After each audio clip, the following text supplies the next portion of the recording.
ಗಾಳಿ ಬಂದಂಗೆ ತೂರ್ಕೊಳ್ಳೋದು. ಆಮೇಲೆ ಗೋ ವಿತ್ ದ ಫ್ಲೋ ಅಂತಾರೆ. Only dead fish will go with the flow. ಸತ್ತ ಮೀನು ಮಾತ್ರ ನೀರು ಆ ಕಡೆ ಹರಿದೋದ್ರೆ ಆ ಕಡೆ ಹೋಗುತ್ತೆ, ಜೀವ ಇರೋ ಮೀನು ವಿರುದ್ಧವಾಗೂ ಹೋಗುತ್ತೆ. ನೀವು ಹಣ ಅಂತ ಮಾಡಲಿಲ್ಲ ಅಂದರೆ ನಾವು ಆಡುವ ಯಾವ ಮಾತಿಗೂ ಬೆಲೆ ಇರಲ್ಲ. ಏನು ಈಗ ಗೆದ್ದವನ್ನ ಮಾತ್ರ ಸಮಾಜ ಜ್ಞಾಪಕ ಇಟ್ಕೊಳ್ಳುತ್ತೆ. ಹಾಗಾದರೆ ಸೋತೊಂದು ಫಲಿತಾಂಶ ಏನು? ಅವನಲ್ಲಿ ಪರಿಶ್ರಮ ಇರಲಿಲ್ವಾ? ಅವನಲ್ಲಿ ದುಃಖ ಇಲ್ವಾ? ಯಾರು ಕೇಳ್ತಾರೆ? ಪರ್ಸನಲ್ ಪ್ರಶ್ನೆ ಕೇಳ್ತೀನಿ, ನಿಮ್ಮ ಟೈಮನ್ನು ಹೇಗೆ ನೀವು ಶೆಡ್ಯೂಲ್ ಮಾಡ್ತೀರಿ? ನಾನು ಇದೇ ಥರನೇ. ನಾನು ಬೆಳಗ್ಗೆ 3:45 ಗೆದ್ದೇಳ್ತೀನಿ. 3:45ಗೆ? ಆಫ್ಕೋರ್ಸ್ 3:45 ಗೆದ್ದಿರ್ತೀನಿ. ನಿಮ್ಮನ್ನು ನಿದ್ದೆ ಮಾಡೋಕ್ಕೆ ಬಿಡದಂತೆ ಎಚ್ಚರಿಸುವುದು ಕನಸು. ನಿಮ್ಮಲ್ಲಿ ಅಗಾಧವಾದ ಕನಸಿದ್ರೆ ಅದು ನಿಮಗೆ ನಿದ್ದೆ ಮಾಡೋಕ್ಕೆ ಬಿಡಲ್ಲ. ನೀವು ನಿಮ್ಮೊಂದಿಗೆ ನೀವು ಮಾತಾಡ್ಕೊಂಡಿಲ್ಲ ಅಂದರೆ ಜಗತ್ತಿನ ಅತ್ಯುತ್ತಮ ಗೆಳೆಯನ್ನ ನೀವು ಕಳ್ಕೊಂಡಂಗೆ. You should and you must talk to yourself. ಹೇಗೆ? ಪ್ರತಿದಿನ ಏನಿಲ್ಲ ಕೇಳ್ಕೊಳ್ಳಿ, ಗೌರೀಶ್ ಏನಪ್ಪ ಇವತ್ತು ಹೆಂಗಾಯ್ತು ಅಂತ. ಅವನು ಹೇಳ್ತಾನೆ ನಿಮಗೆ.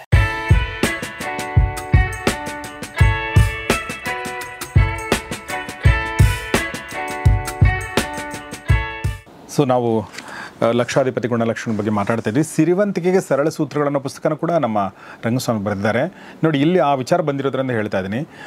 ಒಂದು ವ್ಯಕ್ತಿತ್ವದಲ್ಲಿ ಆಗಬೇಕಾದ ವ್ಯಕ್ತಿತ್ವದಲ್ಲಿ ಬದಲಾವಣೆ ಆದಮೇಲೆ ನೀವು ಮಾಡಬೇಕಾಗಿರೋ ಪ್ರೊಸೆಸ್, ಆ ಪ್ರೊಸೆಸ್ ಬಗ್ಗೆ ಅವ್ರು ಬರೆದಿದ್ದಾರೆ. ಸಿರಿವಂತಿಕೆ ಸರಳ ಸೂತ್ರಗಳು. ಇಲ್ಲಿ ಫಂಡಮೆಂಟಲಿ ನಮ್ಮ ವ್ಯಕ್ತಿತ್ವದಲ್ಲಿ ಏನು ಬದಲಾವಣೆ ಆಗಬೇಕು ಅನ್ನೋದು ಬರೆದಿದ್ದಾರೆ. ಇದು ನನ್ನ ಪ್ರಕಾರ ಭಾಳ ಇಂಟ್ರೆಸ್ಟಿಂಗ್ ಆಗಿರುವಂಥದ್ದು. ಇದರಲ್ಲಿ ಸಾಕಷ್ಟು ನಾನು ಹೇಳಿದಾಗೆ ಪಾಠಗಳಿವೆ. ಒಂದು ಅದರಲ್ಲಿ ಇರುವಂಥದ್ದು ಗಡಿಯಾರ ನೋಡಿ ಕೆಲಸ ಮಾಡಬೇಡಿ ಅನ್ನೋಂಥದ್ದು. ಓಕೆ, ನಾವು 9 to 5 ಜಾಬ್ ಅಂತ ಯಾವಾಗಲೂ ಅದನ್ನೊಂಥರ ಮಾತಾಡ್ತಿರ್ತೀವಿ. 9 to 5 ಜಾಬ್ ಅಲ್ಲ ಇದು ಅನ್ನೋ ಥರ ಮಾತಾಡ್ತಿರ್ತೀವಿ. ಅದ್ರ ಬಗ್ಗೆ ಒಂದು ಸ್ವಲ್ಪ ನಮಗೆ ಒಂದು ಕೀಳರ ಮೀನು ಒಂದು ಇದು ಇದೆ. ಸೊ ಆಮೇಲೆ ಎಲ್ಲರೂ ಕೂಡ ಏನು ಹೇಳಿ ವರ್ಕ್ ಲೈಫ್ ಬ್ಯಾಲೆನ್ಸ್ ಅಂತಲೂ ಮಾತಾಡ್ತಾರೆ. ಇದೆಲ್ಲ ಇದೆ. ಈ ಮಧ್ಯದಲ್ಲಿ ಗಡಿಯಾರ ನೋಡಿ ಕೆಲಸ ಮಾಡಬೇಡಿ ಅನ್ನೋದು ಇದೆಯಲ್ಲ, ಅದು ಹೇಗೆ? ಇದು ಸಿಂಪಲ್ಲು. ಏನಂತಂದರೆ ಅದರ ಅರ್ಥ 16 ಗಂಟೆ ಮಾಡಬೇಕು, 18 ಗಂಟೆ ಕೆಲಸ ಮಾಡಬೇಕು ಅಂತ ಅಲ್ಲ. ಕರೆಕ್ಟ್. ಮಾಡುವ ಕೆಲಸದಲ್ಲಿ ಶ್ರದ್ಧೆ ಇರಬೇಕು ಅನ್ನೋ ಅರ್ಥ. ಅಂದರೆ ಎಕ್ಸಾಕ್ಟ್ಲಿ ನಾವಲ್ಲಿ ಗಡಿಯಾರ ನೋಡ್ಕೊತಾ ಇದ್ರೆ ಅದರ ಅರ್ಥ ನಿನಗೆ ಮಾಡೋ ಕೆಲಸದ ಮೇಲೆ ನಿನಗೆ ನಿಗಾ ಇಲ್ಲ ಅಂತ. ಯಾವಾಗ ಒಂದು ಕೆಲಸನ ಗಡಿಯಾರ ನೋಡಬೇಡಿ, ತನ್ಮಯತೆ, ನೀವು ಅಷ್ಟೊಂದು ನಿಮ್ಮನ್ನು ನೀವು ಆ ಕೆಲಸದಲ್ಲಿ ತೊಡಗಿಸ್ಕೊಂಡಿದ್ರೆ ಐ ಆಮ್ ಶ್ಯೂರ್ ನಿಮಗೆ ಗಡಿಯಾರದ ಕಣ್ಣು ಹೋಗೋದಿಲ್ಲ, ಮನಸ್ಸು ಹೋಗೋದಿಲ್ಲ. ಒಂದು ಸರಿ 6 ಗಂಟೆ ಇದ್ದಿದ್ದು 8 ಗಂಟೆ ಇದ್ದಿದ್ದು 8 ಗಂಟೆ ಮೀರೇ ಹೋಗಿರ್ಬೋದು, ಆದರೆ ನಿಮ್ಗೆ ಅದು ಗಮನನೇ ಬಂದಿರಲ್ಲ. ಯಾಕಂದರೆ ನಿಮ್ಮ ಕೆಲಸದಲ್ಲಿ ನೀವು ಅಷ್ಟು ತನ್ಮಯರಾಗಿರ್ತೀರ. ಅರ್ಥ ಆಯ್ತಾ? ಹಾಗಾಗಿ ಆ ಅರ್ಥದಲ್ಲಿ ನೋಡಬೇಕು. ಗಡಿಯಾರ ನೋಡಿ ಕೆಲಸ ಮಾಡಬೇಡಿ ಅಂದರೆ ನಿಮ್ಮನ್ನು ರಿಸ್ಟ್ರಿಕ್ಟ್ ಮಾಡಿ ನಿಮ್ಮ ದೇಹ 16 ಗಂಟೆ 18 ಗಂಟೆ ಅಲ್ಲಿ ಕೂತಿರುತ್ತೆ. ಆಯ್ತಾ? ಅಲ್ಲಿ ನಿಮ್ಮ ಕೆಲಸ 4 ಗಂಟೆನೇ ನಿಮ್ಮದು ಪ್ರೊಡಕ್ಟಿವ್ ಆಗಿ ಮಾಡಿರೋದು. ಮತ್ತೇನು ಪ್ರಯೋಜನ? I am against that. ನೀವು 16 ಗಂಟೆ ಕೆಲಸ ಮಾಡಿ ಅಂತ ಇವತ್ತು ದೊಡ್ಡ ಮನುಷ್ಯರು ಒಂದಷ್ಟು ಜನ ಹೇಳಿದ್ರು. I don't want to take name. 16 ಗಂಟೆ ಕೆಲಸ ಮಾಡಬೇಕು. ಅದು ಆಗಲ್ಲ, ಹಂಗೆ ವರ್ಕ್ ಆಗಲ್ಲ. ನಿಮ್ಮಲ್ಲಿ ತನ್ಮಯತೆ ಇದ್ದು ನನ್ನದು ಭಾವ ಬಂದರೆ ನೀವು ಗಡಿಯಾರ ನೋಡಲ್ಲ. ನಿಮ್ಗೆ ಇಂಟ್ರೆಸ್ಟಿಂಗ್ ಆಗಿತ್ತು ಅಂದರೆ ನೀವು ಯಾವುದೋ ಒಂದು ಅದ್ಭುತವಾದ ವೆಬ್ ಸೀರೀಸ್ ನೋಡ್ತಾ ಇರ್ತೀರಿ, ಯಾವುದೋ ಅದ್ಭುತವಾದ ಒಂದು ಪಿಕ್ಚರ್ ನೋಡ್ತಿರ್ತೀರಿ. ನೀವು ವಾಚ್ ನೋಡ್ತೀರಾಗ ಅಯ್ಯೋ 3 ಗಂಟೆ ಹೆಂಗೋಯ್ತು ಗೊತ್ತಾಗಲಿಲ್ಲ, ಎಷ್ಟು ಬೇಗ ಆಗೋಯ್ತು ಪಿಕ್ಚರು ಅನ್ನೋ ಥರ. ಈಗ ಇದು ಒಂದು ಆ ಗಡಿಯಾರಕ್ಕೆ ಸಂಬಂಧಪಟ್ಟ ಹಾಗೆ ಇನ್ನೊಂದು ಏನಂತಂದರೆ ನಮಗೆ ಟೈಮ್ ಸೆನ್ಸ್ನ ನಾವು ಬೆಳೆಸ್ಕೋಬೇಕು ಅನ್ನೋದು. ಯಾವಾಗ ವ್ಯಕ್ತಿಗೆ ತನ್ನ ಮೌಲ್ಯದ ಅರಿವಾಗುತ್ತೆ, ಐ ರಿಪೀಟ್, ಯಾವಾಗ ನಮಗೆ ನಮ್ಮ ಮೌಲ್ಯ ಏನು, ನಾನೇನು, ನನ್ನ ಬೆಲೆ ಏನು, ನಮ್ಮ ಮೌಲ್ಯದ ಬೆಲೆ ನಮ್ಗೆ ಅರ್ಥ ಆಗುತ್ತೆ, ಆಗ ನಮಗೆ ವೇಳೆಯ ಮೌಲ್ಯ ಅಂದರೆ ವೇಳೆಯ ಬೆಲೆ ಅರ್ಥ ಆಗುತ್ತೆ. ಯಾಕಂದರೆ ಜಗತ್ತಿನಲ್ಲಿ ಅತ್ಯಂತ ಕಾಸ್ಟ್ಲಿ, ಅತ್ಯಂತ ದುಬಾರಿ ಕರೆನ್ಸಿ ಅಂದರೆ ಅದು ಟೈಮು. ನಾವೇನು ಮಾಡ್ತೀವಿ, ಟೈಮ್ನ ರೌಂಡ್ ಆಫ್ ಮಾಡ್ತೀವಿ. ನಾನು ಅದನ್ನೇ ಹೇಳೋದು, ಏನೂ ಮಾಡಬೇಕಾಗಿಲ್ಲ, ಒಂದು ಕೆಲಸನ ನಾವು ಹಿಡಿದು ಎಳೆದಾಡ್ತೀವಿ. ನೀವು ಅದಕ್ಕೆ ಬಡ್ಜೆಟ್ ಮಾಡಿ ಅಂತ ಹೇಳ್ತೀನಿ. ನಾನು ಅಲ್ಲೂ ಕೊಟ್ಟಿದ್ದೀನಿ. ಆ ಟೈಮ್ ಮ್ಯಾನೇಜ್ಮೆಂಟ್ ಮಾಡೋದು ಹೇಗೆ ಅನ್ನೋದೇ ಒಂದು ಸಬ್ಜೆಕ್ಟ್, ಒಂದು ಚಾಪ್ಟರ್ ಇದೆ ಅಲ್ಲಿ. ಆ ಟೈಮ್ನ ನೀವು ಮ್ಯಾನೇಜ್ ಮಾಡೋದು ಸರಿಯಾಗಿ ಕಲೀರಿ. ಟೈಮ್ ಇಲ್ಲ. ಯಾಕೆ ಟೈಮ್ ಇಲ್ಲ? ನೋಡಿ, ಹಣನ ಬಡ್ಜೆಟ್ ಮಾಡಲ್ಲ ನಮ್ಮ ಜನ. ಅರ್ಥ ಆಯ್ತಾ? ಈಗ ಗೊತ್ತೇ ಇಲ್ಲ, ಸಂಬಳ ಬಂತು ಹೇಗೆ ಖರ್ಚಾಯ್ತೋ ಗೊತ್ತಿಲ್ಲ ಅಂತಾರೆ. 1,00,000 ಬರೋದು ಅದೇ ಗೋಳು, 10,000 ಬರೋದು ಅದೇ ಗೋಳು. ಟೈಮ್ನಂತೂ ಬಿಡಿ, ಎಲ್ಲರೂ ಅಷ್ಟೇ. ಟಾಪ್ CEO ಇಂದ ಹಿಡಿದು ಏನೂ ಮಾಡದೇ ಇರೋವಂಥ ವ್ಯಕ್ತಿ ತನಕ ಸುಮ್ಮನೆ ಕೂತ್ಕೊಂಡು ರೀಲ್ಸ್ ನೋಡೋ ತನಕ ಟೈಮ್ ಇಲ್ಲ ಅನ್ನಪ್ಪ. ಯಾತಕ್ಕೆ ಟೈಮ್ ಇಲ್ಲ ಅಂದರೆ 24 ಗಂಟೆಗಳಲ್ಲಿ ನೀವು ಅದನ್ನ ಪ್ರಿಯಾರಿಟೈಸ್ ಮಾಡಿ. ಬೆಳಗ್ಗೆ ನಾನು ಇಷ್ಟು ಗಂಟೆಗೆ ಎದ್ದೇಳ್ತೀನಿ, ಹೇಳ್ತೀನಿ ಇಂದ ಬಡ್ಜೆಟ್ ಮಾಡಿದ್ರೆ ಬಡ್ಜೆಟ್ ಮಾಡ್ದಂಗೆ ನೀವು ಮಾಡ್ಕೊಂಡು ನಡ್ಕೋಬೇಕು. ಮೊದಲ 15-20 ನಿಮಿಷ ನನಗೇನೋ ಇದು ದೈನಂದಿನ ಕಾರ್ಯಗಳಿಗೆ ಹೋಯ್ತು, ಇನ್ನು 10 ನಿಮಿಷ ಇದು, ಇನ್ನು ಅರ್ಧ ಗಂಟೆ ಎಕ್ಸಸೈಸು, ಇನ್ನು ಅರ್ಧ ಗಂಟೆ ಇದು ಧ್ಯಾನ.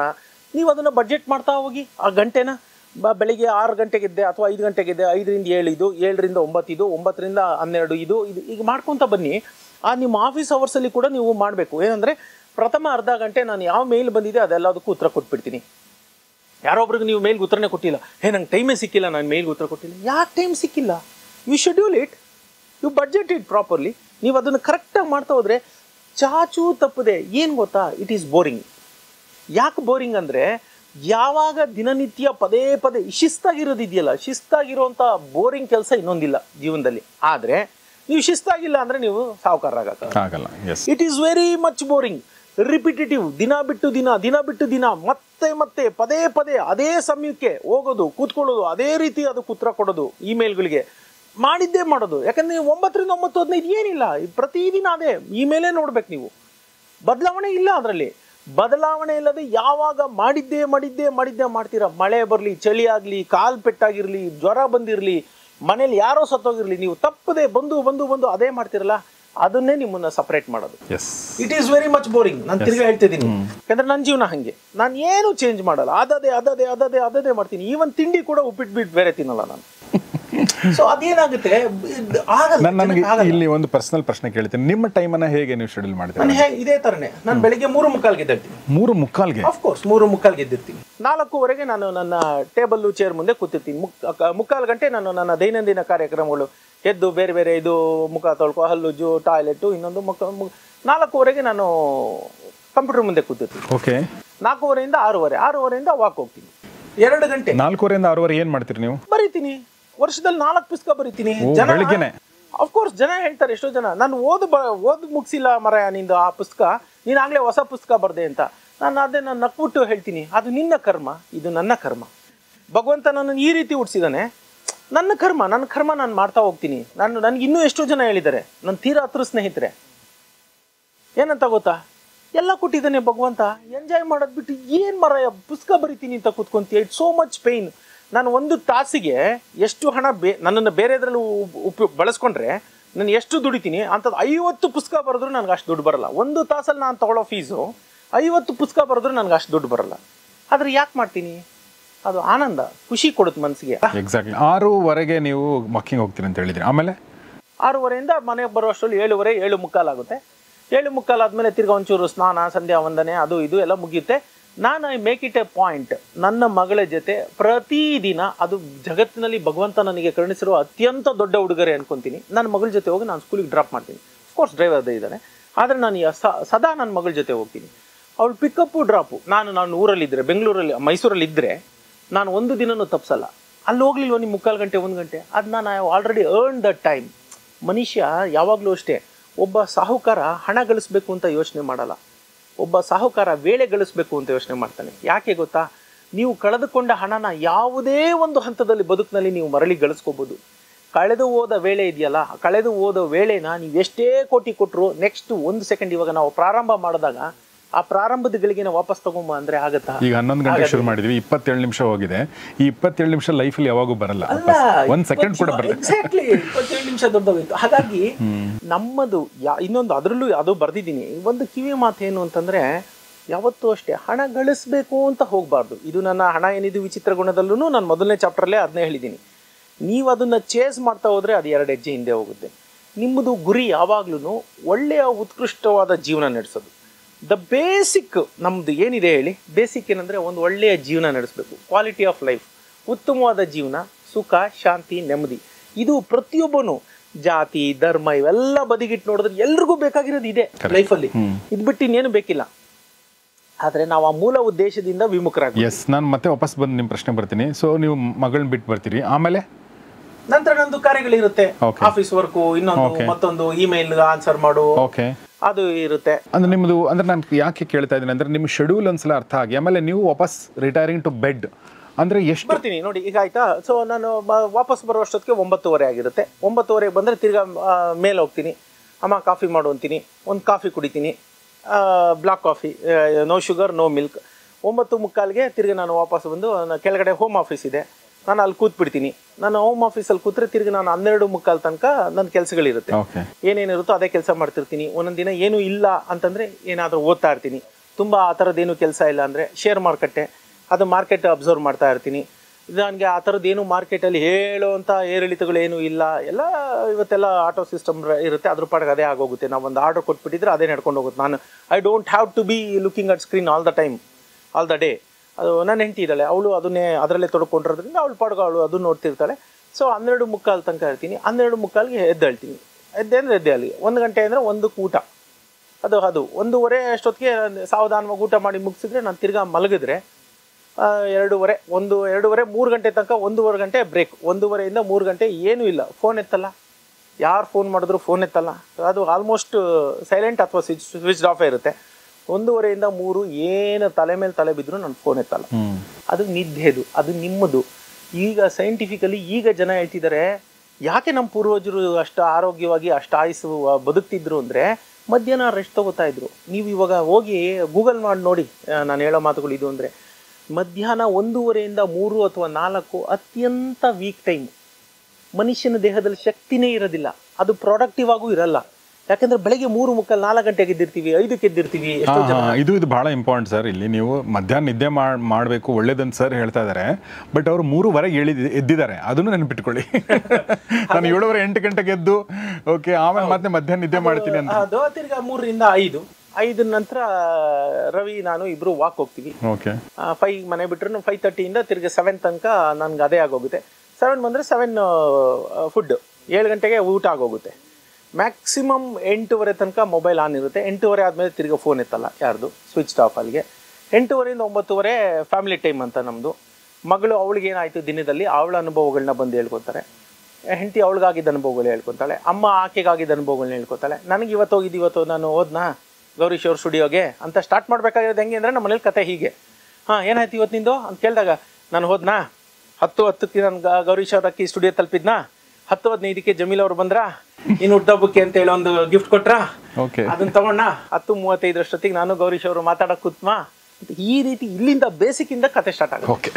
ಕತೆ ಹೇಳ್ತೀನಿ, ನನ್ನ ಅನುಭವ ಇಲ್ಲಾಗಿದ್ದು ಹೇಗಾಯ್ತು, ಮಾತುಕತೆ ಚೆನ್ನಾಗಾಯ್ತಾ, ನಾನೇನನ್ನ ತಪ್ಪು ಮಾಡಿದ್ನಾ. ಈಗ ಹೋಗ್ತಾ ಇರ್ಬೇಕಾದ್ರೆ ಒಂದು ಬರುತ್ತೆ, ನಾನು ಏನು ಮಾತಾಡಿದೆ ಇವತ್ತು, ಏನನ್ನ ಆಭಾಸ ಆಯ್ತಾ. ಅದು ಪ್ರತಿದಿನ ಒಂದು ಅರ್ಧ ಗಂಟೆ, 9:30ಗೆ ಅದು ಮುಗಿದೋಗುತ್ತೆ. 9:30 ಮುಗಿದ್ರೆ 9:30 ಒಂದು 15 ನಿಮಿಷ ಐ ಟಾಕ್ ಟು ಮೈಸೆಲ್ಫ್. ನೀವು ನಿಮ್ಮೊಂದಿಗೆ ನೀವು ಮಾತಾಡ್ಕೊಂಡಿಲ್ಲ ಅಂದರೆ ಜಗತ್ತಿನ ಅತ್ಯುತ್ತಮ ಗೆಳೆಯನ್ನ ನೀವು ಕಳ್ಕೊಂಡಂಗೆ. You should and you must talk to yourself. ಹೇಗೆ? ಪ್ರತಿದಿನ ಏನಿಲ್ಲ ಕೇಳ್ಕೊಳ್ಳಿ, ಗೌರೀಶ್ ಏನಪ್ಪ ಇವತ್ತು ಹೆಂಗಾಯ್ತು ಅಂತ ಅವ್ನು ಹೇಳ್ತಾನೆ ನಿಮ್ಗೆ. ನನ್ನನ್ನು ಕೇಳಿದ್ರೆ ರಂಗ ಏನಪ್ಪ ಇವತ್ತು ನಿನ್ ದಿನ ಹೆಂಗಾಯ್ತು ಅಂತ ಕೇಳಿದ್ರೆ ಅವ್ನು ಸುಳ್ಳು ಹೇಳಲ್ಲ. ನಾನು ನನ್ನ ಫ್ಯಾಮಿಲಿಗೆ ಇವತ್ತು ಹೆಂಗಾಯ್ತು ಅಂತ ಹೇಳ್ಬೇಕಾದ್ರೆ ಸುಳ್ಳು ಹೇಳ್ಬೋದು.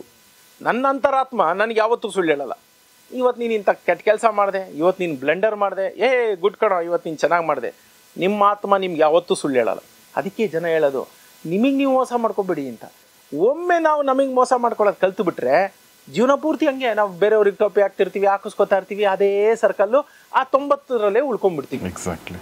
ಸೊ ಹಾಗೆ 9:30 10 ಗಂಟೆಗೆ ನೀವು 9:30 ಮ್ಯಾಕ್ಸಿಮಮ್ ಬೆಡ್. ಸೊ ಇದೊಂದು ಶಿಸ್ತು ಅನ್ನೋದು ಇದೆಯಲ್ಲ, ಅದು ಬೋರಿಂಗ್ ಅಂತ ಹೇಳಿದ್ರು, ಬಟ್ ಒಂದ್ಸಲ ನಿಮ್ಗೆ ಅದು ರೂಢಿ ಆಗಿಬಿಟ್ರೆ, ಅದು ಒಂದ್ಸಲ ನಿಮ್ಮ ಕಲ್ಟಿವೇಟ್ ಮಾಡ್ಕೊಂಡ್ಬಿಟ್ರೆ ಆ್ಯಕ್ಚುಲಿ ಅದನ್ನು ಬಿಟ್ಟಿರೋಕ್ಕಾಗಲ್ಲ ನಿಮಗೆ. ಎಕ್ಸಾಕ್ಟ್ಲಿ. ನಾನು ಪ್ಯಾರಿಸ್ಗೆ ಹೋದಾಗ 12 ಗಂಟೆ ಅಲ್ಲೇನೋ 31 ಡಿಸೆಂಬರು ಅದೇನೋ ಇದಾಗುತ್ತೆ, ಅದಾಗ್ತಾರೆ ಲೈಟಿಂಗು, ಅದು ನಾನು ಹೇಳಿದ್ರೆ ಅಪ್ಪ ಅದು ಇರುತ್ತೆ, ವಿಡಿಯೋ ತೆಗೆದಿರ್ತಾರೆ ಸಾವಿರಾರು ಜನ ಯೂಟ್ಯೂಬಲ್ಲಿ. ನಾನು ನೋಡ್ತೀನಿ, ನಾನು ಮಲ್ಕೋತೀನಿ ಅಂಥೇಳಿ ನಾನು ಮಲ್ಕೊಂಡೆ. ಮೊನ್ನೆ ಒಂದು ದಿನಕ್ಕೊಂದು ಕಿವಿ ಮಾತಲ್ಲಿ ಕೂಡ ಇದನ್ನೇ ಹೇಳ್ತಿದ್ದೆ. ಒಬ್ಬಾತ ಅಯ್ಯೋ 31 ಡಿಸೆಂಬರು ನಾನು ಹೊರಗಡೆ ಹೋಗಿ ಪಾರ್ಟಿನ ಏನು ಎಂಜಾಯ್ ಮಾಡೋಕ್ಕಾಗಲಿಲ್ಲ ಅಂತ ಕೊರಗ್ತಾ ಇದ್ದಂತೆ. ನೆಕ್ಸ್ಟ್ ಡೇ ಮಾರ್ನಿಂಗ್ ಒಬ್ಬ ಬಿಲಿಯನರ್ ಎದ್ದು ಟ್ವೀಟ್ ಮಾಡಿರ್ತಾನೆ, ಸ್ಲೆಪ್ಟ್ ವೆಲ್ ಎಸ್ಟರ್ಡೇ ನೈಟ್ ಅಂತ. ಎಂಥ ಡಿಫ್ರೆನ್ಸ್ ನೋಡಿ. ಅವ್ನಿಗೆ ಏನು ಕಮ್ಮಿ ಇತ್ತು, ಅವ್ನು ಎಲ್ಲ ಮಾಡ್ಬೋದಾಗಿತ್ತು. ಅವನಿಗೆ 31 December like any other day ಅಚ್ಚುಕಟ್ಟಾಗಿ ಮಲಗಿ ನಿದ್ದೆ ಮಾಡ್ದ. ಯಾರಿಗಿಲ್ಲ ಅವ್ರಿಗೆ ಹಪಾಹಪಿಕೆ ಜಾಸ್ತಿ. ಅಯ್ಯೋ ನಾನು ಅಲ್ಲೆಲ್ಲ ಹೋಗ್ಬಿಡ್ಬೇಕಾಯ್ತು, ಆ ದೇಶದಲ್ಲಿ ಇದ್ಬಿಡ್ಬೇಕಾಯ್ತು, 31 ಡಿಸೆಂಬರ್ ಆ ಪಾರ್ಟಿ ಮಾಡಬೇಕಾಯ್ತು, ಈ ಪಾರ್ಟಿ. ಅದು ಇನ್ನೊಂದು ದಿನ ಅಷ್ಟೇ. ಶಿಸ್ತು ಅಂದರೆ ಶಿಸ್ತು ಅಷ್ಟೇ. 31 ಡಿಸೆಂಬರ್ ನಮ್ಗೆ ಯಾವ ಡಿಫ್ರೆನ್ಸು ಮಾಡೋದಿಲ್ಲ. ಅದನ್ನು ಮಾಡ್ಕೋಬೇಕು. ಅದೇನಾಗುತ್ತೆ, ಗಾಳಿ ಬಂದಂಗೆ ತೂರ್ಕೊಳ್ಳೋದು, ಆಮೇಲೆ ಗೋ ವಿತ್ ದ ಫ್ಲೋ ಅಂತಾರೆ. It's not good always. ನಾನು ಸಮಾಜ ಏನು ಹೇಳುತ್ತೆ ಯಾತಕ್ಕೆ ನಾವು ಅಂದರೆ ಅದು ಅವ್ರಿಗೆ ಹೇಳಿರೋದು 90 ಜನಕ್ಕೆ. Only dead fish will go with the flow. ಸತ್ತ ಮೀನು ಮಾತ್ರ ನೀರು ಯಾವ ಕಡೆ ಹರಿದೋದ್ರೆ ಆ ಕಡೆ ಹೋಗುತ್ತೆ, ಜೀವ ಇರೋ ಮೀನು ವಿರುದ್ಧವಾಗೂ ಹೋಗುತ್ತೆ. ಅದನ್ನು ಅರ್ಥ ಮಾಡ್ಕೋಬೇಕಾಗಿರೋದು ನಾವು ಸತ್ತ ಮೀನಾಗಬೇಕಾ ಜೀವಂತ ಮೀನಾಗಬೇಕಾ ಅನ್ನೋದು ಆಯ್ಕೆ ನಮ್ಮದು. ಎಸ್. ಇಲ್ಲಿ ಒಂದು ತುಂಬ ಚೆನ್ನಾಗಿದೆ, ರಿವರ್ಸ್ ಬಜೆಟಿಂಗ್ ಅಂತ ಹೇಳಿ. ಓಕೆ, ನಿಮ್ಮನ್ನು ನೀವು ಸಂತೈಸಿಕೊಳ್ಳಿ ಅಂತ ಕನ್ನಡದಲ್ಲಿ ಹೆಸರಿಟ್ಟಿದ್ದೀರಾ, ಅದು ಕೆಳಗಡೆ ರಿವರ್ಸ್ ಬಜೆಟಿಂಗ್ ಅಂತ ನೀವು ಹಾಕಿ. ರಿವರ್ಸ್ ಬಜೆಟಿಂಗ್ ಕಾನ್ಸೆಪ್ಟ್ ಹೇಳ್ತೀನಿ ನಿಮಗೆ, ಅದು ಅದ್ಭುತವಾದ್ದು. ಏನಂತಂದರೆ ರಿವರ್ಸ್ ಬಜೆಟಿಂಗು ನನಗೆ ಎಷ್ಟು ಬೇಕು ಅಂತ ಮೊದಲೇ ನೋಡ್ಕೊಳ್ಳೋದು, ಅಲ್ಲಿ ನೋಡ್ಕೊಂಡು ಬರೋದು. ಟೈಮ್ಗೂ ಅಷ್ಟೇ, ಟೈಮ್ಗೂ ರಿವರ್ಸ್ ಬಜೆಟಿಂಗ್ ಬಗ್ಗೆ ಹೇಳ್ತೀನಿ. ಏನಂದರೆ ನಾವೆಲ್ಲ ಏನು ಮಾಡ್ತೀವಿ, ಸುಮ್ಮನೆ ಕನ್ಸ್ಕೊಳ್ತೀವಿ, ಹಿಂಗೆ ಆಗ್ಬೇಕು ಹಂಗಾಗ್ಬೇಕು. ಫಸ್ಟ್ ನಾವು ಹಿಂಗೆ ಆಗಬೇಕು ಅಂತೀವಲ್ಲ ಅದನ್ನು ರಿವರ್ಸಾಗಿ ತೊಗೊಂಬನ್ನಿ. ಇಲ್ಲಿಗೆ ಹೋಗ್ಬೇಕು ಅಂತಂದರೆ ನಾನು ಇವತ್ತು ಇಲ್ಲೇನು ಮಾಡಬೇಕು, ಹೀಗೆ ಹೋಗ್ಬೇಕು, ಪ್ರತಿಯೊಂದು ಹಾಗೆ. ಕನಸುಗಳು ತುಂಬ ಇಂಪಾರ್ಟೆಂಟು ಮನುಷ್ಯನಿಗೆ. ನಾವು ಕನಸು ಕಾಣದೇ ಇದ್ದರೆ ನಾನು ಅದನ್ನು ಯಾವಾಗಲೂ ಲಾಟ್ರಿ ಟಿಕೆಟ್ಗೆ ಉದಾಹರಣೆ ಕೊಡ್ತೀನಿ. ನೀವು ಲಾಟ್ರಿ ಟಿಕೆಟೇ ತೊಗೊಂಡಿಲ್ಲ ಅಂದರೆ ಒಡೆಯೋ ಸಂಭಾವ್ಯತೆ ಎಷ್ಟು? ಶೂನ್ಯ. ಲಾಟ್ರಿ ತೊಗೊಂಡ್ರೆ ಸಂಭಾವ್ಯತೆ 50%. ಕನಸು ಹಾಗೆ. ಕನಸು ಅಂತಂದರೆ ಏನು ಗೊತ್ತಾ? ಕನಸು ಅಂದರೆ ನಾವು ನಡ್ಕೊಂಡು ಹೋಗೋ ದಾರಿಗೆ, ಮುಂದಿನ ದಾರಿಗೆ ಕೈಲಿ ಇಟ್ಕೊಂಡಿರೋ ಟಾರ್ಚು, ನೆಕ್ಸ್ಟ್ ನಮ್ಮ ಫ್ಯೂಚರ್ ಭವ್ಯವಾದ ಭವಿಷ್ಯಕ್ಕೆ ತಗೊಂಡಿರೋ ಟಿಕೆಟು, ಇವತ್ತೇ ತಗೊಂಡಿರೋ ಟಿಕೆಟು. ಅರ್ಥ ಆಯ್ತಾ? ಅದು ಕನಸು ಅಂದರೆ ನಿಮ್ಮನ್ನು ಮಲ್ಕೊಂಡಿದ್ದಾಗ ಬಂದು ಕಾಡುವಂತಹದ್ದಲ್ಲ, ಮಧುರವಾದ ಭಾವನೆ ಅಲ್ಲ. ನಿಮ್ಮನ್ನು ನಿದ್ದೆ ಮಾಡೋಕ್ಕೆ ಬಿಡದಂತೆ ಎಚ್ಚರಿಸುವುದು ಕನಸು. ನಿಮ್ಮಲ್ಲಿ ಅಗಾಧವಾದ ಕನಸಿದ್ರೆ ಅದು ನಿಮಗೆ ನಿದ್ದೆ ಮಾಡೋಕ್ಕೆ ಬಿಡಲ್ಲ. ಎಲ್ಲರೂ ಏನು ಅನ್ಕೊಂತಾರೆ, ಕನಸು ಅಂದರೆ ಮಲಗಿದ್ದಾಗ ಬಂದಿರುವ ಮಧುರವಾದ ಭಾವನೆ ಅಂತ. ತಪ್ಪು. ಕನಸು ನಾನು ಹಿಂಗೆ ಆಗಬೇಕು, it is a vision, it is a ಗುರಿ. ಕನಸು ಅಂದರೆ ನಾವು ಅದನ್ನೆಲ್ಲ ಏನು ಗೊತ್ತಾ, ಇಂಟರ್ಪ್ರಿಟೇಷನ್ ತಪ್ಪು ಮಾಡ್ಕೊಂಡ್ಬಿಡ್ತೀವಿ. ಕನಸು ಅಂದರೆ ಮಲಗಿದ್ದಾಗ ಬರೋದಲ್ಲ, ಅದು ಮಲಗಕ್ಕೆ ಬಿಡದೇ ಇರೋದು ಕನಸು. ನಾನು ಅಲ್ಲಿ ಹೋಗ್ಬೇಕು, ಅದೇ ರಿವರ್ಸ್ ಬಡ್ಜೆಟಿಂಗು. ನಾನು ಅಲ್ಲಿ ಹೋಗ್ಬೇಕು ಅಂದರೆ ಇವತ್ತೇನು ಮಾಡಬೇಕು?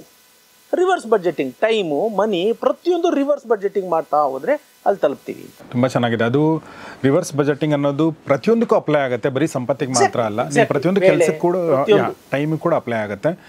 ಅದ್ರ ಜೊತೆಗೆ ಇನ್ನೊಂದು, ಈಗ ರಂಗಸ್ವಾಮಿಯವರು, ಈಗ ನೀವು ನಿಮ್ಮ ಜೀವನದ ಬಗ್ಗೆ ನನಗೆ ಒಂದಷ್ಟು ನಿಮ್ಮ ಬಾಯಿಂದ ಕೇಳಿರೋದು, ಒಂದು ತುಂಬ ಬಡತನದ ಕುಟುಂಬ ಅಥವಾ ಕೆಳ ಮಧ್ಯಮ ವರ್ಗದ ಕುಟುಂಬದಿಂದ ಬಂದಂಥವ್ರು, ಪೀಣ್ಯ ಸ್ಲಮ್ ಅಲ್ಲಿರುವಂಥದ್ದು, ಅದೆಲ್ಲ ನೀವು ಕೆಳ ಮಧ್ಯಮ ವರ್ಗ ಅಲ್ಲ, ಬಡ ಕುಟುಂಬ. ಒಪ್ಪತ್ತಿಗಾದ್ರೆ ಒಪ್ಪತ್ತಿಗೆ ಊಟ ಇರ್ತಿರ್ಲಿಲ್ಲ. ಇದನ್ನ ನೋಡ್ತಾ ನನ್ನ ರಿಲೇಟಿವ್ಸು ಸಾವಿರಾರು ಜನ ನೋಡ್ತಿರ್ತಾರೆ. ಹಾಗಾಗಿ ನಾನು ಧೈರ್ಯವಾಗಿ ಹೇಳ್ತೀನಿ, ನಾವೇನು ಅದಕ್ಕೆ ಸುಣ್ಣ ಬಣ್ಣ ಬಳಿಯಲ್ಲ. ನಾವು ಯಾವಾಗ ಪ್ರಾಮಾಣಿಕವಾಗಿರ್ತೀವಿ, ಅದಕ್ಕೆ ಸುಣ್ಣ ಬಣ್ಣ ಬಳಿಯಲ್ಲ, ಅವಾಗ ಎಲ್ಲರ ಮುಂದೆ ಕೂತ್ಕೊಂಡು ನಾವು ಧೈರ್ಯವಾಗಿ ಹೇಳ್ಬೋದು, ಪದೇ ಹೇಳ್ಬೋದು. ಇಲ್ಲಾಂದ್ರೆ ಸುಳ್ಳು ಹೇಳಿದ್ರೆ ನೆನ್ಪಿಟ್ಕೋಬೇಕಾಗುತ್ತೆ. ಸುಳ್ಳು ಹೇಳಿದ್ರೆ ನಾನು ಗೌರೀಶ್ ಅವ್ರಿಗೆ ಏನು ಹೇಳಿದ್ದೆ, ಜಮೀಲ್ ಅವ್ರಿಗೆ ಏನು ಹೇಳಿದ್ದೆ ಅಂತ ಯೋಚನೆ ಮಾಡಬೇಕು. ನನ್ನ ಪ್ರಶ್ನೆ ಎರಡಿದೆ. ಒಂದು, ಎರಡೂ ಹೇಳ್ಬಿಡ್ತೀನಿ, ಯಾಕಂದ್ರೆ ಮರ್ತು ಬಿಡ್ತೀನಿ ಇಲ್ಲ ಅಂದರೆ. ಮೊದಲನೇದು, ನಿಮ್ಮ ಲೈಫಲ್ಲಿ ನೀವು ಸಂಪತ್ತು ಅಥವಾ ಲಕ್ಷಾಧಿಪತಿಯ ಗುಣಲಕ್ಷಣಗಳು ನೀವೇನು ಬರೆದಿದ್ದೀರಿ, ನೀವು ಮೊದಲು ಅರ್ಥ ಮಾಡ್ಕೊಂಡಂಥ ಗುಣಲಕ್ಷಣ ಯಾವುದು, ಅಂದರೆ ನೀವು ಅಳವಡಿಸ್ಕೊಂಡಂಥ ಗುಣಲಕ್ಷಣ ಯಾವುದು ಅನ್ನೋದೊಂದು ಪ್ರಶ್ನೆ. ಎರಡನೇ ಪ್ರಶ್ನೆ ಏನಂತಂದರೆ, ಕನಸಿನ ಬಗ್ಗೆ ಮಾತಾಡ್ತಿರ್ಬೇಕಾದ್ರೆ ನನಗನ್ನಿಸ್ತು, ಕನಸು ಈಗ ನಿಮಗೆ 50 ವರ್ಷ, ಇನ್ನೇನು 50 ವರ್ಷ ಆಗುತ್ತೆ ಅಂತ ಹೇಳಿದ್ರಿ. ಇಷ್ಟೊಂದೆಲ್ಲ ಸಕ್ಸಸ್ಸು, ಇಷ್ಟೊಂದೆಲ್ಲ ನೀವು ಸಮೃದ್ಧತೆ ಎಲ್ಲವನ್ನು ನೋಡಿದ ಮೇಲೆ ಇನ್ನೂ ಕನಸುಗಳು ಬಾಕಿ ಉಳಿದಿರುತ್ತೆ. ಆ ಏನು ಕನಸು ಬಾಕಿ ಇದೆ ಅನ್ನೋದು ಎರಡನೇ ಪ್ರಶ್ನೆ. ಮೊದಲನೇ ಪ್ರಶ್ನೆ ಯಾವಾಗ ಆಯ್ತು ಅಂತ, ಯಾವಾಗ ನಿಮ್ಗೆ ರಿಯಲೈಸ್ ಆಯ್ತು? The first quality that is time. ನನಗೆ ಬರಹಗಾರ ಆಗಬೇಕು, ಸ್ಕೂಲು ಕನ್ನಡ ಪಾಠ ಮಾಡುವಂಥ ಮೇಷ್ಟ್ರಾಗಬೇಕು ಅನ್ನೋವಂಥ ಒಂದು ಬಹಳ ಆಸೆ ಇತ್ತು. ಓ ಹೌದಾ? ನನ್ನ ತಂದೆ ಹತ್ರ ಹೋಗಿ ನಾನು ಅದನ್ನೇ ಹೇಳ್ಕೊತಿದ್ದೆ, ನಾನು ಇದು ಮಾಡಬೇಕು, ಅದು ಮಾಡಬೇಕು. ಅದೆಲ್ಲ ಸರಿ ಕಣಯ್ಯ, ಬಟ್ ಹೊಟ್ಟೆಗೆ ಏನು ಮಾಡ್ತೀಯಾ ಅಂತ ಕೇಳಿದ್ರು. ಅವತ್ತಿನ ಕಾಲಘಟ್ಟದಲ್ಲಿ ಬರಹದಿಂದ, ಥ್ಯಾಂಕ್ಸ್ ಟು ಜಮೀಲ್ಜಿ, ಬರಹದಿಂದ ಒಬ್ಬ ಮನುಷ್ಯನಿಗೆ ಲಕ್ಷ ಸಂಭಾವನೆ ಬರುತ್ತೆ ಅನ್ನೋದು ಕನಸಿನಲ್ಲೂ ಊಹಿಸ್ಕೊಳ್ಳೋಕೆ ಆಗ್ತಿರಲಿಲ್ಲ ಯಾರಿಗೂ. ಈಗಲೂ ಇಂಥ ಪುಣ್ಯವಂತ, ನಿಷ್ಠಾವಂತ, ನಿಯತ್ತಿರುವಂಥ ಪ್ರಕಾಶಕರು ಇರೋದ್ರಿಂದ ಲಕ್ಷ ತಗೋತಿದ್ದೀವಿ ಅಂತ ನಾವು ಧೈರ್ಯವಾಗಿ ಹೇಳ್ಕೋಬಹುದು. ಅರ್ಥ ಆಯ್ತಾ? ಜಮೀಲ್ ಅವ್ರು ಬಂದಾಗ ಅವ್ರ ಜೊತೆಗೆ ಒಬ್ಬ ರೈಟರ್ ಬಂದಿರ್ತಾರಲ್ಲ, ಆ ರೈಟರ್ ನಮಗೆ ಹೇಳ್ತಾರೆ, ಪ್ರತಿಯೊಬ್ಬ ರೈಟರ್ ಹೇಳ್ತಾರೆ, ಇವ್ರು ಚೆಕ್ ಕೊಟ್ರು ನಮಗೆ, ಇಲ್ಲ ನನ್ನ ಎದುರುಗಡೆ ಕೆಲವೊಂದ್ಸಲ ಜಮೀಲ್ ಕೊಟ್ಟಿರ್ತಾರೆ. ಯಾಕೆ ಇದನ್ನ ಹೇಳ್ತಾ ಇದೀನಿ ಅಂದ್ರೆ, ಪ್ರಾಮಾಣಿಕತೆ. ಬಹಳಷ್ಟು ರೈಟರ್ಗಳು ಹ್ಯಾಪಿ ಆಗಿಲ್ಲ.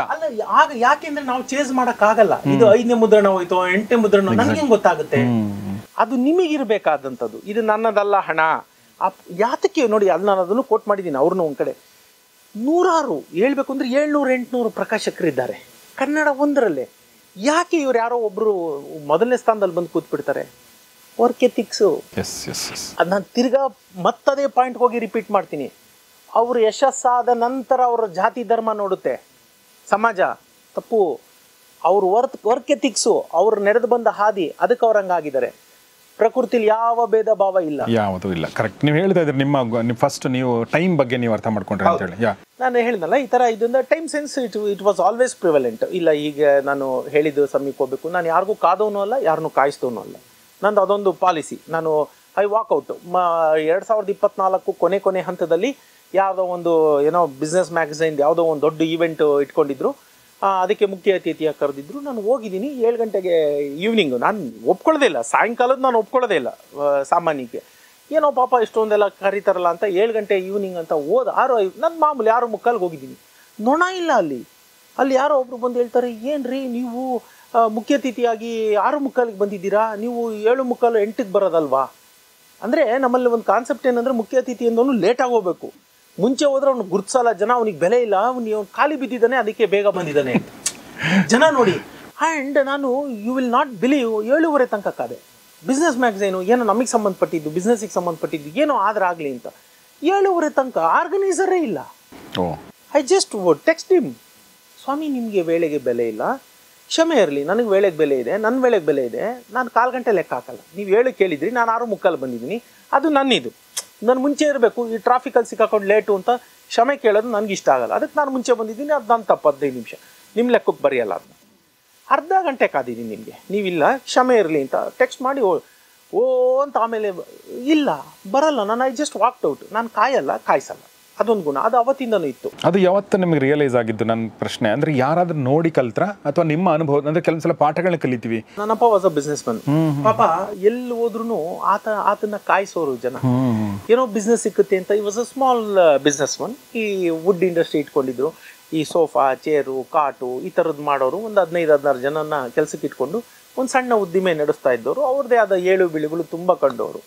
ಒಂದು 3-4 ವರ್ಷ ಅನ್ನೋಷ್ಟೊತ್ತಿಗೆ ಕೈಯೆಲ್ಲ ಬರೆದು ಮಾಡ್ಕೊಂಡಿರೋರು. ಇನ್ನೊಂದು 2 ವರ್ಷ ಪರವಾಗಿಲ್ಲ ಅನ್ನೋಷ್ಟು ಹಣ ಬಂದಿರೋದು. ಇನ್ನೊಂದು 3 ವರ್ಷ ಹೇಳೋನಲ್ಲ, ಸ್ಕೂಲು ಫೀಸು ಪುಸ್ತಕಕ್ಕೂ ಇರ್ತಿರ್ಲಿಲ್ಲ. ಆ ಮಟ್ಟದಂಥ business. It's ups and downs.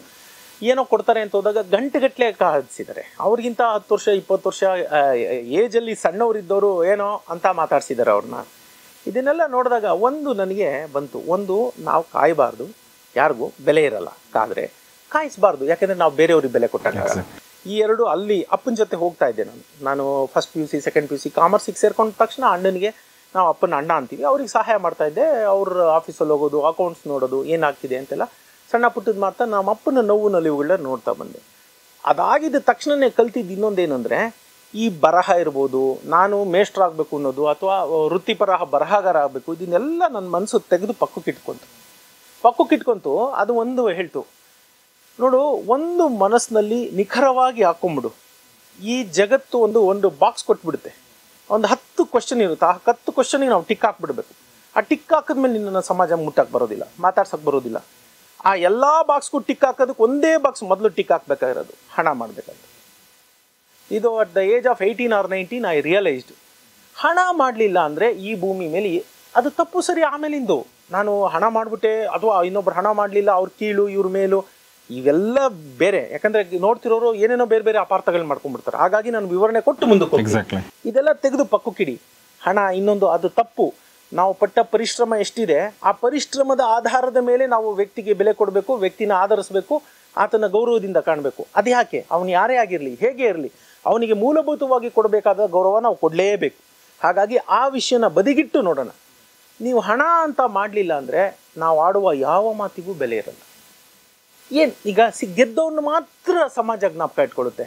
ಹಾಗಾದರೆ ಸೋತೊಂದು ಫಲಿತಾಂಶ ಏನು? ಅವನಲ್ಲಿ ಪರಿಶ್ರಮ ಇರಲಿಲ್ವಾ? ಅವನಲ್ಲಿ ದುಃಖ ಇಲ್ವಾ? ಯಾರು ಕೇಳ್ತಾರೆ? ಎಲ್ಲಿದೆ ವೇಳೆ?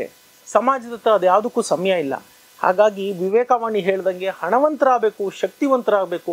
ಯಾಕಂದರೆ ಜಗತ್ತು ಪೂಜಿಸೋದು ಶಕ್ತಿನಷ್ಟೇ. ಇವತ್ತು ಶಕ್ತಿ ಬರೋದು ಹಣದ ಮೂಲಕ. ಇವತ್ತು ನಮ್ಮ ಸಮಾಜದ ಡೆಫಿನಿಷನ್ ಆಗಿದೆ. ಆ ಡೆಫಿನಿಷನ್ ತಪ್ಪು ಅಥವಾ ಸರಿ ಅನ್ನೋದು ಡಿಬೇಟಬಲ್ಲು. ನಾನು ಅದ್ರ ಬಗ್ಗೆ ಹೋಗಲ್ಲ. ಇವತ್ತೇನಿದೆ ಸಮಾಜ ಟಿಕ್ ಮಾಡೋದು, ಅವತ್ತು ನನಗೆ at the age of 18 or 19, tender age of 18-19 ನನಗೆ ಐ ರಿಯಲೈಸ್ಡ್, ಇಲ್ಲ, ಈ ಸಮಾಜದಲ್ಲಿ ನಾವು ಇದೊಂದು ಟಿಕ್ ಹಾಕಲಿಲ್ಲ ಅಂದರೆ ನಾವು ಆಡುವ ಮಾತಿಗೆ ಬೆಲೆ ಇಲ್ಲ. ನಮ್ಮ ಎಷ್ಟೇ ಉತ್ತಮವಾದ ನಡವಳಿಕೆ ಇದ್ದರೂ ಅದಕ್ಕೂ ಬೆಲೆ ಇಲ್ಲ. ನಾವು ಫಸ್ಟು ಹಣ ಮಾಡಬೇಕು. ಹಣ ಮಾಡಿ, ಹಣ ಏನೂ ಇಲ್ಲ ಅಂತ ಹೇಳೋಕ್ಕಾದರೂ ಹಣ ಮಾಡಿರಬೇಕು ಅನ್ನೋಂಥ ಒಂದು ಜ್ಞಾನ ನನಗೆ ಆ ವಯಸ್ಸಲ್ಲಿ. 2 ಪಾಠಗಳನ್ನ ಅದೇ ಟೈಮಲ್ಲಿ ಕಲ್ತ್ಕೊಂಡ್ರೆ ತುಂಬ ಒಳ್ಳೆಯದು. ನಿಮ್ಮ ಸ್ವಾನುಭವದಿಂದ ಕಲಿತಿರುವಂಥದ್ದು ಭಾಳ ಅದು ಮನಸ್ಸಲ್ಲಿ ಹಾಗೆ ಉಳ್ಕೊಳ್ಳುತ್ತೆ. 2ನೇ ಪ್ರಶ್ನೆ ಕೇಳಿದೆ ನಾನು, ನಿಮ್ಮ ಕನಸು, ರಂಗಸ್ವಾಮಿಯವರ ಕನಸು ಮುಂದೆ ಏನು? 25 ಮೇನಲ್ಲಿ. So what? ನನ್ನ ಕನಸಿನೇನಿಲ್ಲ, ಸಿಂಪಲ್. ನನಗೆ ಒಂದಷ್ಟು ಕನಸುಗಳಿದೆ. ಏನಂದರೆ, ಈಗ ಒಬ್ಬ ವೃತ್ತಿಪರ ನಾಟಕಕಾರ ಇರ್ತಾನೆ. ಆತಂದೇನು, ಅವನಿಗೊಂದು, ಈಗ ನಮ್ಮ ಮಂಡ್ಯ ರಮೇಶ್ ಅವರು ಇದ್ದಾರೆ, ನೋಡ್ತಾ ಇದ್ದಾರೆ. ರಮೇಶ್ ಅವರೇ ನಮಸ್ಕಾರ. ಅವರು ಒಂದು ಕಲಾಮಂದಿರ ಕಟ್ಕೊಂಡಿದ್ದಾರೆ. ಮಕ್ಕಳಿಗೆ ನಾಟಕ ಹೇಳ್ಕೊಡ್ತಾರೆ. ಬೇಸಿಗೆ ಶಿಬಿರ ಆಯಿತು ಅಂತಂದರೆ ನಲಿ ಕಲಿ ಅಂತ ಮಾಡ್ತಾರೆ. ಮಕ್ಕಳ ಜೊತೆ ಮಕ್ಕಳಾಗೆ ಬೆರೆತು ನೀವು ಹೋಗಬೇಕು. ನೀವು ಅಲ್ಲಿಗೇನ ಹೋದರೆ, ನಮ್ಮ ಇದಕ್ಕೆ ಬಂದರೆ, ನಟನಾಗಿ ಬಂದರೆ, ಮಂಡ್ಯ ರಮೇಶ್ ಅವ್ರು ನಟನಾಗಿ ಬಂದರೆ, ನೀವು ರಮೇಶ್ ಅವ್ರನ್ನ ನೋಡಿದ್ರೆ, ರಮೇಶ್ ಅವರು ಅಷ್ಟು ಪ್ರಸಿದ್ಧಿ ಹೊಂದಿರೋರು, ಕಲಾಕಾರ, ಯಾವ ಹಮ್ಮು ಇರಲ್ಲ. ಬಿಡು ಬಿಡು ಬಿಡು ಓಡಾಡ್ತಿರ್ತಾರೆ, ಮಕ್ಕಳ ಜೊತೆ ಮಕ್ಕಳಾಗಿ ಓಡಾಡ್ತಿರ್ತಾರೆ. ಎಂಥ ವ್ಯಕ್ತಿತ್ವ, ಅಷ್ಟು ವಿನಯ, ಸರಳರಲ್ಲಿ ಸರಳರಾಗಿ ಬೆರೆತು ಹೋಗ್ಬಿಟ್ಟಿರ್ತಾರೆ. ಹಾಗೆ ಇನ್ನೊಬ್ಬ ಯಾರೋ ಒಬ್ರು ಡ್ಯಾನ್ಸ್ ಅವರು ಅಂತ ಇಟ್ಕೊಳ್ಳಿ, ಅವ್ರಿಗೆ ಒಂದು ಡ್ಯಾನ್ಸ್ ಅಕಾಡೆಮಿ ತೆಗಿಬೇಕು, ಹೀಗಿರುತ್ತೆ. ನನಗೆ ನಮ್ಮಲ್ಲಿ ಹರಿದಂಚು ಹೋಗಿದ್ದೀವಿ ಅಂದರೆ ಇರೋದೇ ಒಂದು 4-5 ಜನ ಇರ್ಬೋದು.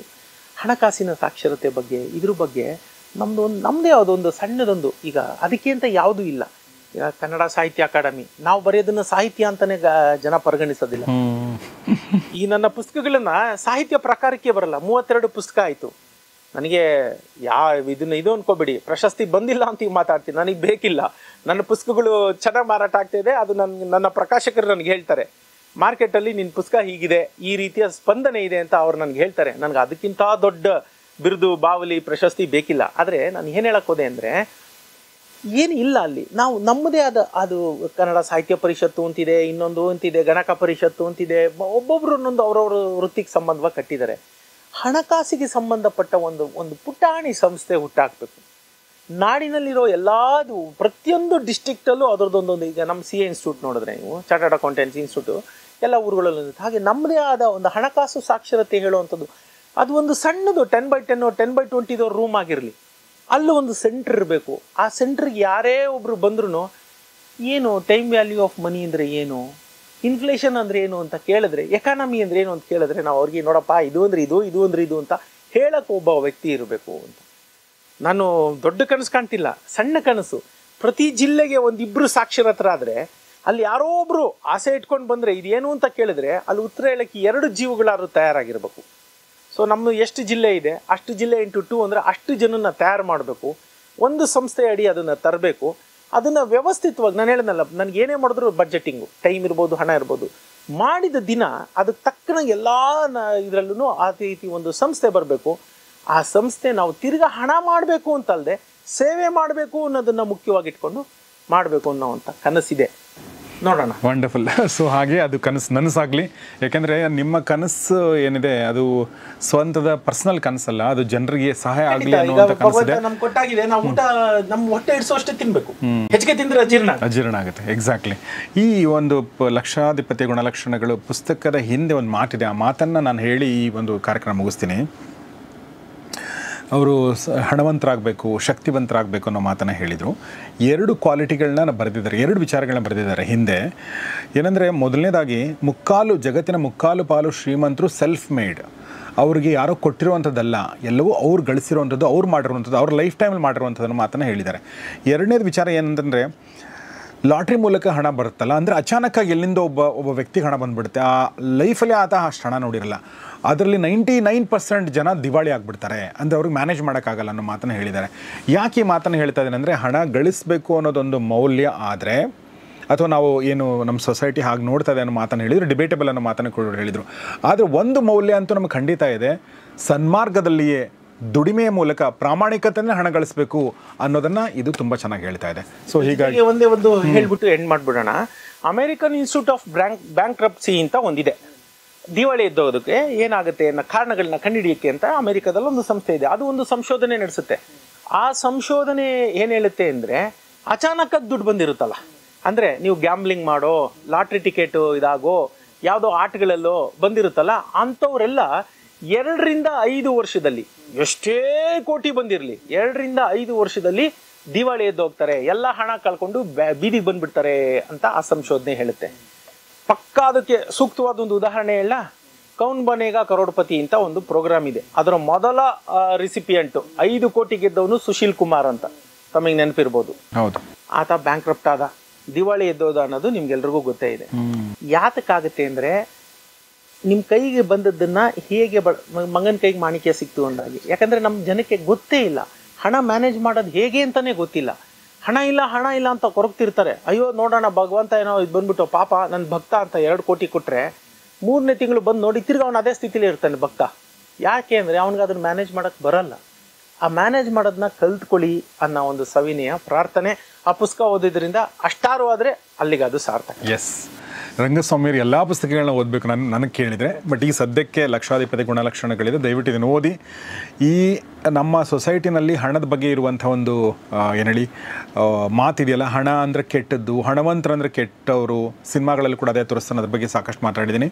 ಬಟ್ ಅದನ್ನೆಲ್ಲ ಮೀರಿ ಒಳ್ಳೆ ದಾರಿಯಲ್ಲಿ ಪರಿಶ್ರಮದ ಮೂಲಕ ಇದೇ ಜನ್ಮದಲ್ಲಿ, ನೆಕ್ಸ್ಟ್ ಜನ್ಮದಲ್ಲ, ಇದೇ ಜನ್ಮದಲ್ಲಿ ಹಣ ಗಳಿಸ್ಬೋದು ಅನ್ನೋದಕ್ಕೆ ಉದಾಹರಣೆಯಾಗಿ ರಂಗಸ್ವಾಮಿ ಮೂಕನಹಳ್ಳಿಯವರು ನಿಂತಿದ್ದಾರೆ. ಮತ್ತು ಅವರು ಕೇವಲ ತಾವು ದುಡ್ಡು ಗಳಿಸಿದೆ, ನನ್ನ ಲೈಫ್ ಚೆನ್ನಾಗಿದೆ ಅಂತ ಅವರು ಕೂತ್ಕೊಂಡಿಲ್ಲ. ಅವರು ತಾವು ಕಲಿತ ಅನುಭವಗಳನ್ನ, ತಾವು ತಿಳ್ಕೊಂಡ ವಿಚಾರಗಳನ್ನ ಜನರಿಗೆ ತಲುಪಿಸುವಂಥ ಕೆಲಸವನ್ನು ಮಾಡ್ತಾಯಿದ್ದಾರೆ. ಹೀಗಾಗಿ ಈ ಪುಸ್ತಕನ ದಯವಿಟ್ಟು ಓದಿ. You will never repent. ನೀವು ಇದನ್ನು ಓದೋದಲ್ಲದೆ ನೀವು ಇನ್ನೊಬ್ಬರಿಗೂ ಕೂಡ ಖರೀದಿ ಮಾಡಿಕೊಡ್ತೀರಾ ಅಂತ ನನಗನ್ಸುತ್ತೆ. ಅಷ್ಟು ಹೇಳ್ತಾ ಇವತ್ತಿನ ಈ ಕಾರ್ಯಕ್ರಮ ಮುಗಿಸ್ತೀನಿ. ಮುಗಿಸೋಕ್ಕಿಂತ ಮುಂಚೆ ರಂಗಸ್ವಾಮಿ ಮೂಕನಹಳ್ಳಿ ಅವರಿಗೆ ನಿಮ್ಮೆಲ್ಲರ ಪರವಾಗಿ ಧನ್ಯವಾದಗಳು sir. Thank you very much. ನಮ್ಮ ಜೊತೆ ಧನ್ಯವಾದಗಳು. Thank you very much. Thank you. So ಅಷ್ಟು ಹೇಳ್ತಾ ಇದರ ಲಿಂಕನ್ನು ನಾನು ಕಮೆಂಟ್ ಬಾಕ್ಸಲ್ಲಿ, ಡಿಸ್ಕ್ರಿಪ್ಷನಲ್ಲಿ ಮತ್ತು ಕಮ್ಯುನಿಟಿ ಪೇಜಲ್ಲಿ ಹಾಕಿದ್ರೆ ದಯವಿಟ್ಟು ಹೋಗಿ ಆನ್ಲೈನಲ್ಲಿ ಆರ್ಡರ್ ಮಾಡಿ ನೀವು ತೊಗೊಳ್ಳಿ. ನಿಮ್ಮ ಮನೆಗೆ ಬರುತ್ತೆ. ಓದಿದ ಮೇಲೆ ದಯವಿಟ್ಟು ನಿಮ್ಮ ಅನಿಸಿಕೆಗಳನ್ನ ರಂಗಸ್ವಾಮಿಯವ್ರಿಗೆ ಮತ್ತು ನಮ್ಮ ಕಮೆಂಟ್ ಬಾಕ್ಸಲ್ಲಿ ತಿಳಿಸಿ. ಅವರ ಇಮೇಲ್ ID ಕೂಡ ನಾನು ಕಮೆಂಟ್ ಬಾಕ್ಸಲ್ಲಿ ಹಾಕಿರ್ತೀನಿ. ಸೊ ನೋಡ್ತಾ ಇರಿ ಗೌರಿ ಶೆಟ್ಟಿ ಸ್ಟುಡಿಯೋ ಮತ್ತು ಓದ್ತಾ ಇರಿ ಹೊಸ ಪುಸ್ತಕ. ಖಂಡಿತ ಓದಿ. ಲಕ್ಷಾಧಿಪತಿಯ ಗುಣಲಕ್ಷಣಗಳು. ನಮಸ್ಕಾರ.